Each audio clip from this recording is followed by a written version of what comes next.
Next अपन बात करते हैं कि डीएनए के दो रज्जुक होते हैं, दो स्ट्रैंड्स होते हैं। एक स्ट्रैंड होता है जिसे बोलते हैं मेन स्ट्रैंड या फिर लीडिंग स्ट्रैंड।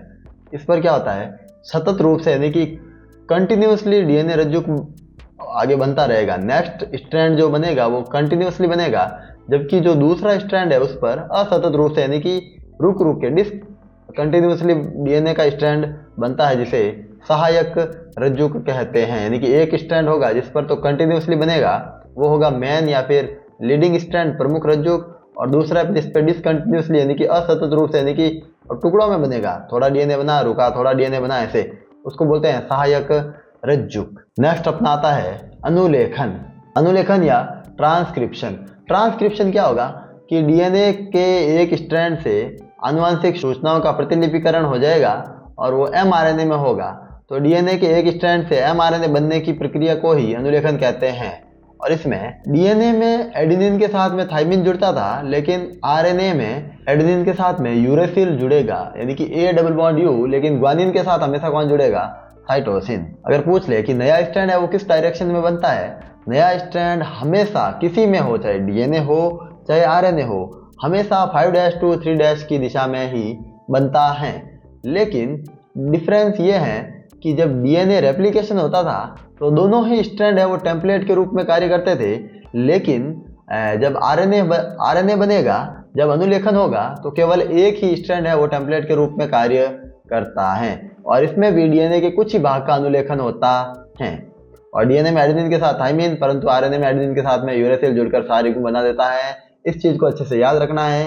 डीएनए से जब एमआरएनए बनता है तो इसमें डीएनए के दोनों स्ट्रैंड है वो, एक होता है जो टेम्पलेट स्ट्रैंड के रूप में कार्य करता है, एक होता है जो कोडिंग स्ट्रैंड, जो कोडिंग स्ट्रैंड के रूप में कार्य करता है। एंड अनुलेखन में डीएनए का एक ही रज्जुक है जो आरएनए बनाता है, हाँ, जिसे टेम्पलेट रज्जुक कहा जाता है। वेरी इंपॉर्टेंट चीज है कि जब अनुलेखन यानी कि जो ट्रांसक्रिप्शन होगा उसमें डीएनए का एक ही स्ट्रैंड है वो आरएनए बनाएगा, जिसका नाम देंगे हम टेम्पलेट स्ट्रैंड या टेम्पलेट रज्जुक। डीएनए का दूसरा रज्जुक है जो आरएनए नहीं बनाता, उसे हम कोडिंग स्ट्रैंड के नाम से जानते हैं। और दोनों डीएनए स्ट्रैंड है वो टेम्पलेट के रूप में कार्य नहीं कर सकते। हाँ, ये कारण भी पूछे हैं कि दोनों जो डीएनए के स्ट्रैंड्स है वो टेम्पलेट के रूप में फंक्शन क्यों नहीं कर सकते। तो दोनों डीएनए रज्जुकों से दो अलग अलग पूरक आरएनए बन जाएंगे। हाँ, आरएनए ही कितने बन जाएंगे, 2।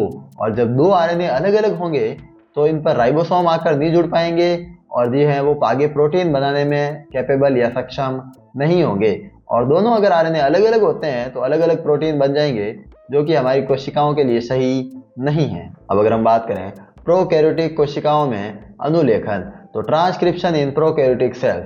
तो जीवाणु अथवा प्रोकैरियोटिक में अनुलेखन डीएनए निर्भर आरएनए पॉलीमरेज एंजाइम द्वारा पूर्ण होता है। हाँ, डीएनए रेप्लिकेशन यानी प्रतिकृतिकरण में एक एंजाइम था, डीएनए निर्भर डीएनए पॉलीमरेज। लेकिन अनुलेखन या ट्रांसक्रिप्शन में जब डीएनए से आरएनए बन रहा है तो यहाँ पर एंजाइम होगा डीएनए निर्भर आरएनए पॉलीमरेज।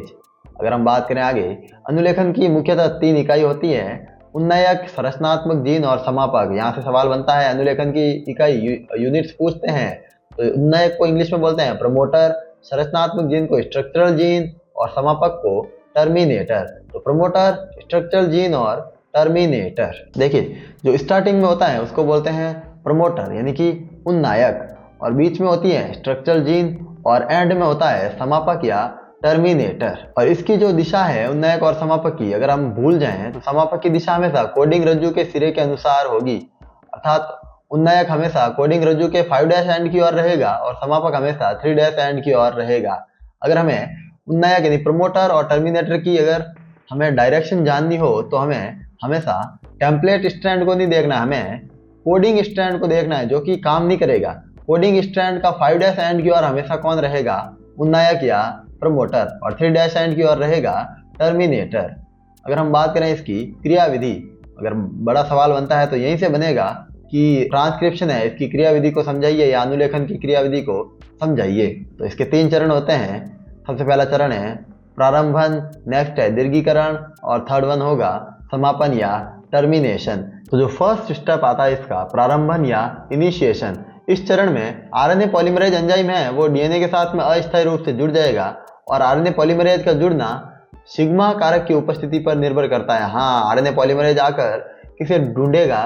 सिग्मा कारक, यानी कि उसको डीएनए पर जहां पर भी सिग्मा कारक मिलेगा वहां पर आकर कौन जुड़ जाएगा? RNA polymerase enzyme. और इसीलिए सिग्मा कारक को स्टार्टिंग फैक्टर या प्रारंभन कारक कहते हैं। और सिग्मा कारक यदि एब्सेंट होता है तो आरएनए पॉलीमरेज डीएनए पर कहीं से भी जुड़ सकता है और अनुलेखन को स्टार्ट कर देता है। हाँ, तो प्रारंभन या फर्स्ट स्टेप में क्या होगा? कुछ नहीं होना, आरएनए पॉलीमरेज आएगा, सिग्मा कारक को ढूंढेगा और जहां उसको सिग्मा कारक मिला वहां पर ये जुड़ जाएगा। और अगर सिग्मा कारक अगर एब्सेंट होता है तो ये कहीं से भी जुड़ सकता है। नेक्स्ट अपना स्टेप है दीर्घीकरण या इलोंगेशन। इस चरण में क्या होगा? सिग्मा कारक डीएनए से वापस अलग होगा और आरएनए पॉलीमरेज एंजाइम ट्राइफॉस्फेट को क्रियाधार यानी कि सबस्ट्रेट के रूप में यूज करके आरएनए का संश्लेषण करता है। हाँ, आरएनए पॉलीमरेज क्या करेगा? आरएनए सिंथेसिस करना स्टार्ट कर देगा और आरएनए पॉलीमरेज एंजाइम है वो डीएनए कुंडली को खोलने व उसकी दीर्घीकरण में सहायता करता है। आरएनए पॉलीमरेज एंजाइम डीएनए कुंडली को खोलेगा और उसका दीर्घीकरण यानी कि इलोंगेशन, उसको आगे से आगे शिफ्ट करता जाएगा और आरएनए बनाता जाएगा। वेरी इंपॉर्टेंट चीज है, आरएनए का निर्माण की दिशा क्या होगी, डायरेक्शन क्या रहती है? तो चाहे डीएनए हो चाहे आरएनए हो, नया टेम्पलेट जब भी बनेगा वो हमेशा 5' to 3' एंड की दिशा में ही होता है। और लास्ट अपना चरण है टर्मिनेशन या समापन। समापन में क्या होगा कि जो संरचनात्मक जीन होती है डीएनए की, उसके एंड पर रो कारक होता है प्रेजेंट और जिसे कहते हैं समापन कारक। तो जब आरएनए पॉलीमरेज एंजाइम को रो कारक मिलेगा तो आरएनए की जो आरएनए ट्रांसक्रिप्शन की जो प्रक्रिया है, आरएनए अनुलेखन की जो प्रक्रिया है वो रुक जाएगी और टर्मिनेशन यानी कि समापन में रो कारक मिलते ही अनुलेखन कंप्लीट हो जाता है। तो कुछ नहीं होना, प्रारंभन में सबसे पहले आरएनए पॉलीमरेज एंजाइम आएगा, सिग्मा कारक को ढूंढेगा, वहां पर जुड़ेगा, फिर ये इसको आगे से आगे शिफ्ट होगा और एंड में जब आरएनए पॉलीमरेज एंजाइम को रो कारक मिल जाएगा अनुलेखन रुक जाएगा।